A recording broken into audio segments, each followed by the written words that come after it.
Enfermedades y peleas entre internos surgen como las principales causas de muerte entre los reos del país. Esto de acuerdo a un catastro hecho por Gendarmería. En el documento, que fue solicitado vía Ley de Transparencia por el diario La Tercera, se da cuenta que entre el 2011 y el 2014 fallecieron en Chile 558 internos. En el desglose, 273 de ellos fallecieron por enfermedades, cerca de un 49%, y 192 murieron a causa de una riña o una agresión entre ellos. Sobre esta situación, sobre la situación que viven los reos en el país, conversamos con Fernando Martínez, investigador del Centro de Estudios de Seguridad Ciudadana de la Universidad de Chile. Fernando, bienvenido. Muchas gracias por venir a GPS en Cooperativa. Muchas gracias, Paula. Buenas tardes. Fernando, primero que todo, estas cifras, cuando hablamos de 558 internos fallecidos entre el 2011 y el 2014 en Chile, ¿es una cifra alta? ¿Es una cifra alta en comparación con otros años? ¿Es una cifra alta o baja en relación con otros países? Situémonos primero en la realidad de la cifra. En Chile es una cifra que ha venido creciendo en los últimos años. De hecho, si uno alarga un poco el recuento y considera desde el año 2002, más o menos entre el año 2002 y el año 2005, uno puede distinguir un periodo en que las cifras eran más o menos un poco menos de la mitad de lo que son hoy día. Con posterioridad, a partir del año 2005, que es el año en que comienza la vigencia de la reforma procesal penal en todo el país, coincide también que aumenta el número de muertes por las distintas causas. Y con posterioridad uno podría distinguir un tercer periodo que se produce a partir de la aprobación, que coincide, porque no hay estudios que indiquen que una cosa es resultado de la otra. No hay causalidad, digamos. Sí, no hay una relación de causalidad necesariamente, son cosas que habría que estudiar, pero coincide con la aprobación y la entrada en vigencia de la Agenda Corta Antidelincuencia del año 2008, que también a partir de eso aumentan las tasas de población, y de hecho el año 2008 fue el año en que se llegó a la mayor tasa de población que se ha experimentado en Chile, de tasa por 100.000 habitantes, de 318 presos por 100.000 habitantes, que nos encumbró entre el primer y el segundo lugar en América Latina. ¿Y en eso estamos hoy día? Y de ahí, no, eso ha disminuido, las tasas de población han disminuido. Al primer semestre del 2014 estábamos en 260 presos por 100.000 habitantes. Y uno podría distinguir que a partir de ahí, del año 2008 hacia adelante, 2009, 2010, etcétera, hasta la actualidad, podríamos decir que estamos en tasas que en algunos casos duplican las que eran del periodo, o sea, cifras, que duplican las del periodo 2002 a 2005, y en otros casos incluso las triplican.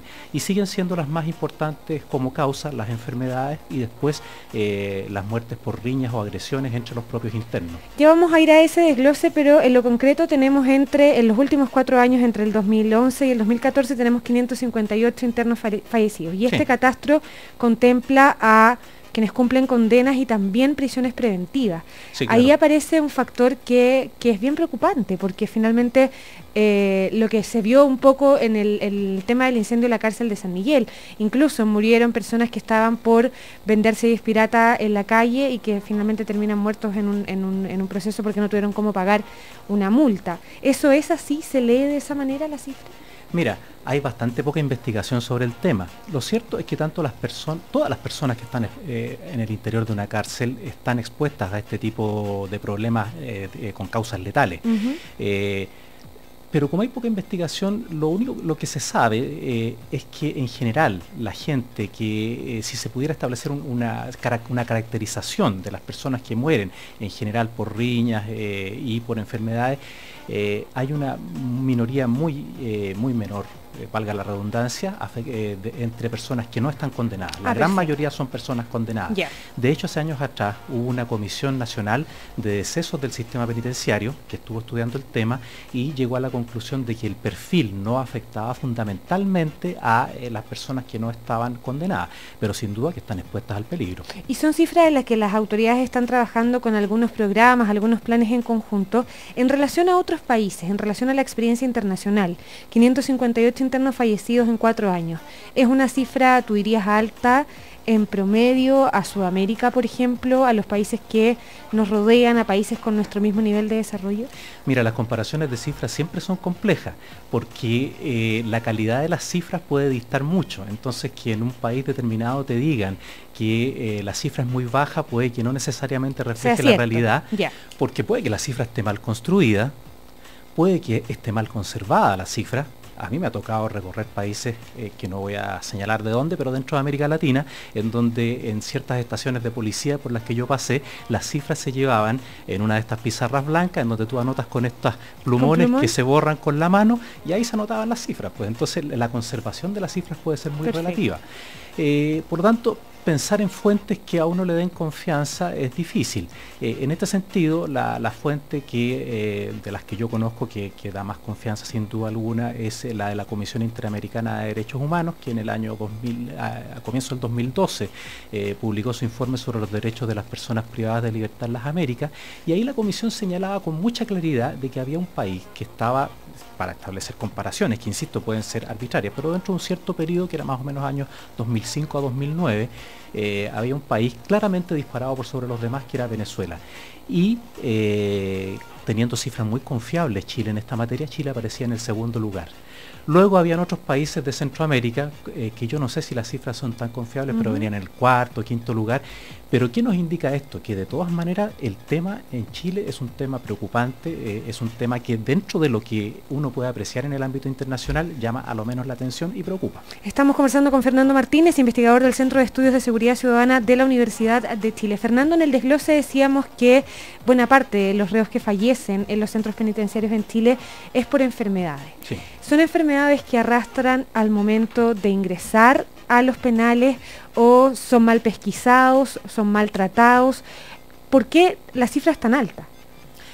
Mira, o sea, estamos hablando de un 49%, que son 273 muertos en 4 años. Y lo que quiere decir que la cifra, además, en términos porcentuales, ha venido aumentando, porque si uno hace yo hice el cálculo para el periodo 2002-2014 y la cantidad de muertos por enfermedades es de 46%, por lo tanto, si en este periodo de 4 años, en este cuatrienio aumentó, sí, claro, quiere decir que esto se va volviendo más preocupante.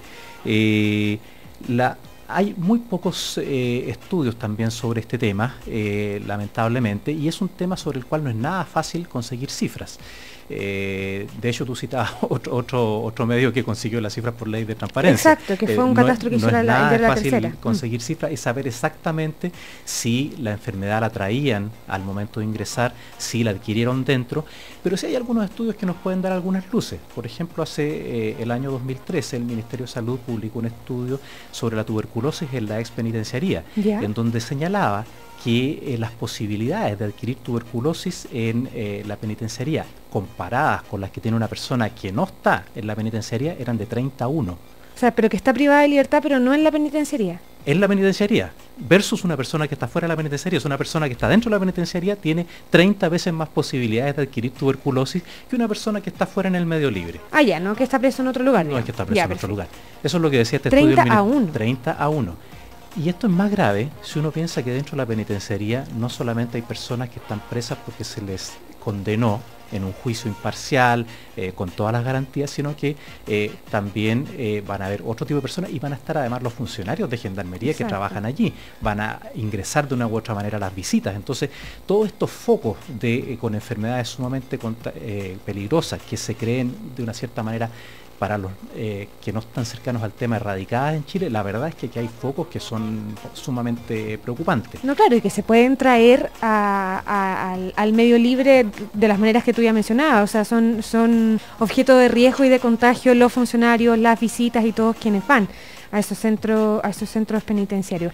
¿Hay poco control de los focos de infecciones dentro de los recintos penitenciarios en Chile o depende del recinto? Porque uno siempre pone la penitenciaría para todo como ejemplo cuando se habla de todos los males del sistema penitenciario en nuestro país, pero depende del tipo de cárcel, depende del lugar en el que estén. Sí, por supuesto, hay diferencias. Como tú muy bien señalas, no se puede hablar de el sistema penitenciario como un todo, en donde los 98 recintos penitenciarios que existen en Chile, establecimientos penitenciarios, tienen las mismas condiciones. Hay características y situaciones muy distintas. Y eso es muy importante de señalar, porque uno esperaría además que en ciertos tipos de recinto las medidas de control fueran más eficientes. Sin embargo, y yendo a un tema que es importante, que es el de las cárceles concesionadas. Hoy día hay en Chile funcionando 8 cárceles concesionadas que tienen aproximadamente un 30% de la población penitenciaria que está en el medio cerrado. O sea, no tienen un problema de hacinamiento, por ejemplo. En algunos casos sí, como o no Santiago tan grave 1. como... Claro. Digamos que en el resto de las cárceles concesionadas el problema de hacinamiento no es el mismo de Santiago 1, que ahí es una cosa absolutamente que se ha escapado de las manos. Sí, claro. Pero lo interesante que quiero señalar es que independientemente de eso y de la mayor inversión que se hace por parte de los contribuyentes a través de que son los que proporcionan los recursos para que el Estado invierta en esas cárceles, las cifras de muerte no son muy menores que digamos. Ya, o sea, todavía no es un tema... Todavía no es un tema superado. En el tema de muertes por enfermedades son un poco mejor, pero hay otras materias, como los suicidios, en donde andan un poquito por debajo de las cárceles tradicionales, casi a la par. Ya, y en el caso de las riñas y peleas entre los mismos reos, que también es un porcentaje no menor y que ha ido además en aumento. Sí. Falta ahí control. No hay, ¿cuál es el diagnóstico que se hace con respecto a esa parte del porcentaje? Porque volvemos a lo mismo, volvemos a una cárcel como la penitenciaría, donde los gendarmes no dan abasto, su calidad funcionaria, su calidad de vida también es muy menor, el hacinamiento es terrible, la violencia en el patio, en el óvalo, que conocemos todos, se escapa de las manos. ¿Cuál es la realidad y el diagnóstico con respecto a esa cifra, a esa parte de la cifra de los muertos en los recintos penitenciarios? Para poder elaborar una respuesta habría que levantar hipótesis. ¿Por qué se producen las muertes por riñas o agresiones? Y la verdad es que sobre eso no hay evidencia que nos indique con toda certeza cuáles son exactamente las causas.